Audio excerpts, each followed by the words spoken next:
Shalom jemaat yang terkasih, kembali lagi dalam renungan tekad temukan kebenaran Allah yang dahsyat. Mari kita berdoa. Bapa di dalam surga, kami bersyukur kepadamu untuk hari yang baru yang kau anugerahkan bagi setiap kami. Biarlah di sepanjang hari ini, bahkan sepanjang umur hidup kami boleh sungguh-sungguh hidup memuliakan Engkau. Tuntunlah kami melalui kebenaran firman-Mu, berbicaralah bagi masing-masing kami. Di dalam nama Tuhan Yesus kami berdoa, amin. Bacaan Alkitab hari ini dari Wahyu pasal 16 ayatnya yang ke-15. Lihatlah aku datang seperti pencuri, berbahagialah dia yang berjaga-jaga dan yang memperhatikan pakaiannya, supaya jangan ia berjalan dengan telanjang dan jangan orang melihat kemaluannya. Saudara-saudara, seorang ayah seringkali mengingatkan anaknya yang masih remaja untuk tidak bermain di sungai saat musim hujan karena arusnya bisa tiba-tiba menjadi sangat deras.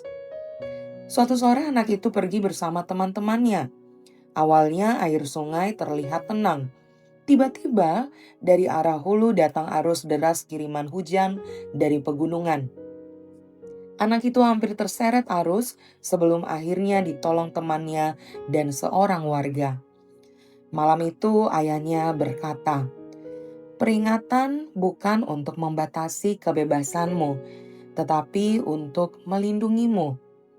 Saudara, bagian ayat ini merupakan peringatan pastoral dalam gambaran eskatologis yang mengerikan.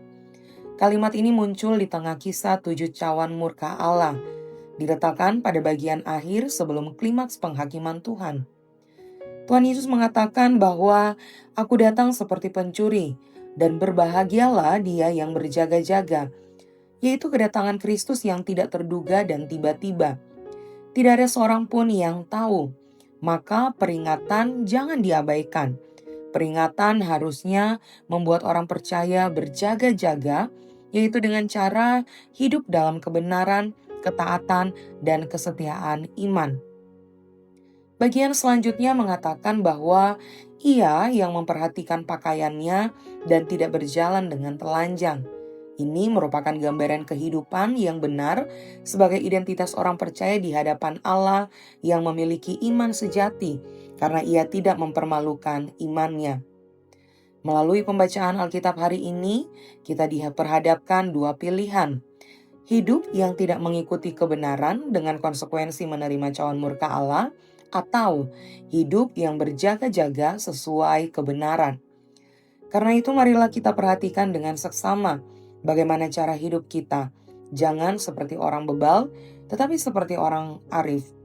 Bagaimana hidup dalam keseharian kita, ketika di rumah, di tempat kerja, bersama teman-teman, bahkan di gereja.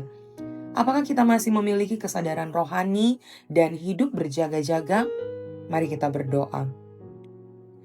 Tuhan, tolonglah kami supaya di masa hidup yang masih Tuhan anugerahkan ini, kami boleh sungguh-sungguh hidup berjaga-jaga sebelum Engkau datang. Dan biarlah apa yang menjadi bagian kami, itu dapat kami kerjakan di dalam ketaatan dan pertolongan daripada-Mu ya Tuhan. Terima kasih untuk firman-Mu, dan biarlah sepanjang hari ini dan seterusnya, Tuhan mampukan kami untuk boleh menjadi pelaku firman-Mu. Di dalam nama Tuhan Yesus kami berdoa. Amin. Selamat melakukan kebenaran firman Tuhan yang dahsyat, dan bagi saudara-saudara yang rindu untuk boleh kami doakan, silakan bisa menuliskan pokok-pokok doa saudara di link yang telah kami sediakan pada tayangan ini. Tuhan memberkati.